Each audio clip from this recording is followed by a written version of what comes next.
Another year, another series of EU summits. In 2012, EU leaders spent an impressive number of sleepless nights trying to hammer out makeshift deals to keep the eurozone together. But is Europe stronger today than it was a year ago? Welcome to the interview. I'm Christophe Robit, and today my guest is Alain Lamassoure. He's a French MEP and President of the European Parliament's Committee on Budgets. Welcome. I add that you also served as French Minister for European Affairs. Today we'll look back at 2012 and see what 2013 has in store for us. But let me start with the eurozone crisis. Last week, François Hollande declared that the eurozone crisis is behind us. Do you agree with him? Yes, the peak of the crisis is behind us. Since last summer, now everybody, and particularly the financial markets, have realized, understood and taken into account the fact that for the European leaders, the breakup of the eurozone is no option. They are ready to do their utmost to save the eurozone, and they have done a lot of things to invent a new pattern of solidarity among the member states, particularly in the eurozone. The policy pursued by the president of the ECB, Mario Draghi, has been particularly helpful. And now, the eurozone is still in a precarious condition, but it's far better than it was a few months ago. Now, at the last EU summit, leaders agreed to set up a so-called banking union. The aim is that by March 2014, up to 200 banks will be directly supervised by the European Central Bank. Is this a significant step in the resolution of the crisis? Indeed it is, because it means that all the banks in the EU will have to comply with the same rules under the authority of the same supervisory authority, which will be the European Central Bank. And of course, there are a lot of practicalities to be specified in the next few months, but it's a major step forward, and it is the finishing touch to the whole the settlement of the problem of the whole euro area. Now, Britain doesn't want to be part of this banking union. Britain is not a member of the eurozone, but some will argue Britain is even no longer a member of the European Union, because Cameron wants a new settlement with Europe, potentially with a series of opt-outs. What do you do with Britain? Well, it's a major question mark. And it's not only the current Prime Minister, David Cameron, but also, it's very new, and it's a bit worrying, the Labour Party with its current leader, Mr. Miliband, who now is trying to outbid the Conservatives in Euro bashing. And both of them have pledged recently before the House of Commons to put the question to the British people on the occasion of the next general elections: do you want to renegotiate the relationship between the UK and the European Union? In a referendum? In a referendum, or through the manifestos to the general elections.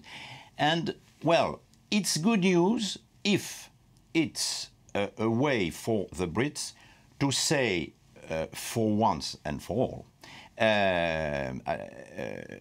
we want to be full members of the EU and have the 2 feet on the same side in the EU, or we prefer to have the 2 feet out of the EU. You are the chairman of the European Parliament's Committee on budget. As we saw in November, leaders completely failed to agree on a budget for the next 7 years. How hopeful are you that a deal will be found in January or February when leaders meet again? You were very critical of the attitude of leaders. You said they simply behave like petty shopkeepers counting their pennies. Yes, exactly. They have missed the opportunity to have a common debate and reflection on the role the EU budget could and should play in the next few years to complement what has been done already to invent what I call this model, this pattern of European solidarity.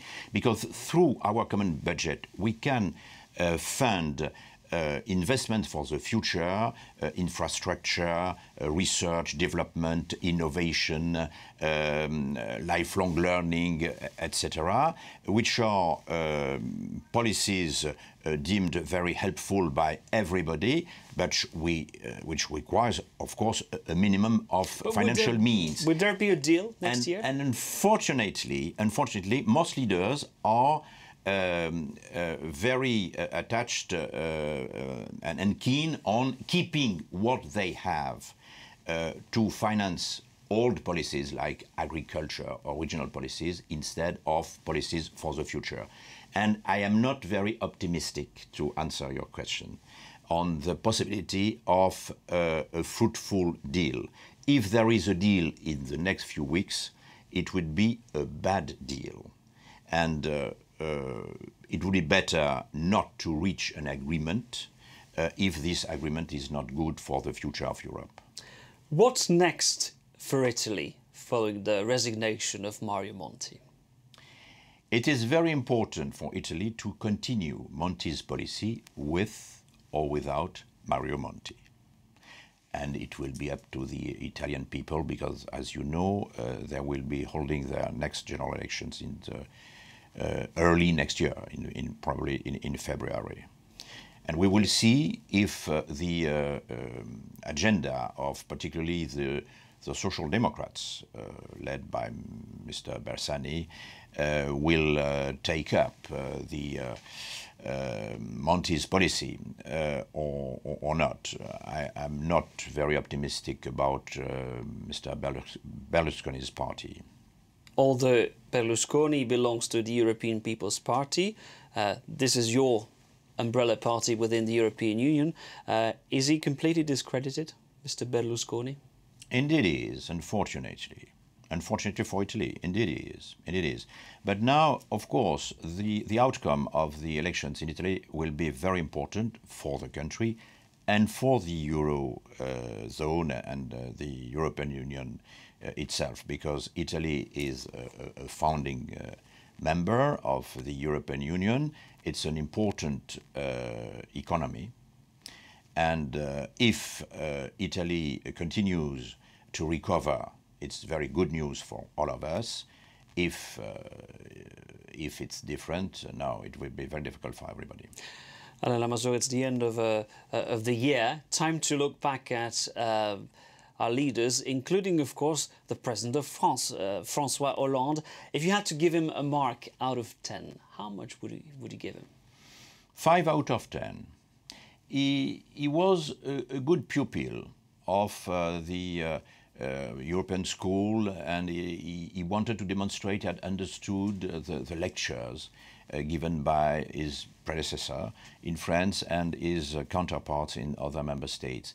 But from France, in the EU, we expect more, and our partners expect more, because historically, whenever some progress is needed in Europe, it's up to France and Germany, for historical reasons, to lead the process and to show the way.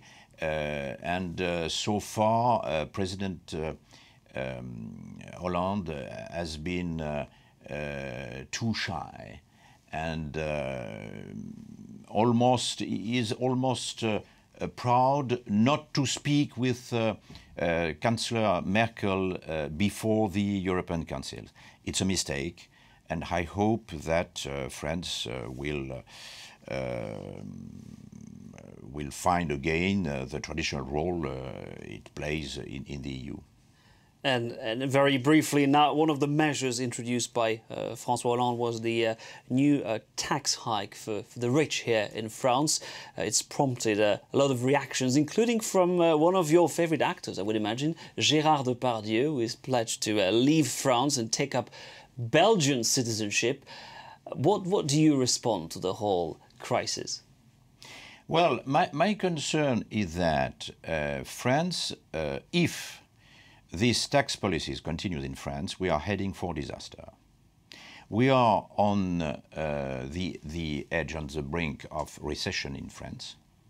And if France is in recession next year, at the same time with Spain, Portugal, Greece and Southern Europe, the whole of Europe risks falling into a recession. So it would be a disaster for all of us. So French economic policy is now very worrying. But do you understand those rich actors or businessmen who decided to leave their country and find sort of shelter in Belgium or Switzerland? Of course. Europe is a single market, a single area, a single area to live and to work and to get married. And now we are no longer limited to our national borders on the European continent. So if some countries are crazy enough to overburden by tax those who are successful in their countries, well... That's Europe. That's Europe. Alain Lamassoure, thank you very much for talking to us. And thank you for watching this edition of The Interview on France 24. Please stay tuned with us for more news.